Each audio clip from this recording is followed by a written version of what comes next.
എന്താടോ ഒരു കരച്ചില്? അത് ശരി, ചെന്നായ ഭാഗവതരുടെ കച്ചേരിയാ. ഡോ, ആ ഇരിക്കുന്ന ഭാഗവതരുടെ ഇളയ മോന, ഒരു പണി ഒപ്പിച്ചാലോ? എന്തു പണി? ഇവനെ നമുക്ക് തട്ടിക്കൊണ്ടു പോവാം. മോനെ തിരിച്ചു കിട്ടണമെങ്കിൽ 2 പോത്തിനെ പിടിച്ചു തരാൻ പറയാം. എപ്പടി? പിടിച്ചോ, വാ പൊത്തിക്കണം ശേരു.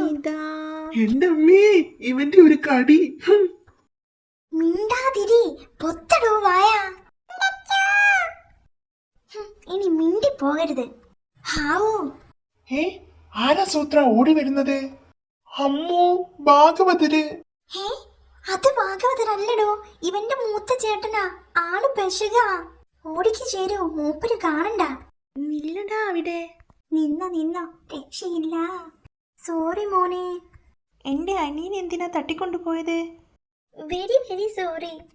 അനിയൻ എന്തിനാ തട്ടിക്കൊണ്ടു പോയതെന്ന് ഇനി ആവർത്തിക്കുമോ? വീട്ടിൽ പോടാ. അവൻ പോട്ടെ ചേട്ടാ, നിങ്ങൾ എന്നെ തട്ടിക്കൊണ്ടുപോയിക്കോ. ഒരാഴ്ചയെങ്കിലും അച്ഛൻ്റെ പാട്ട് കേൾക്കണ്ടാലോ.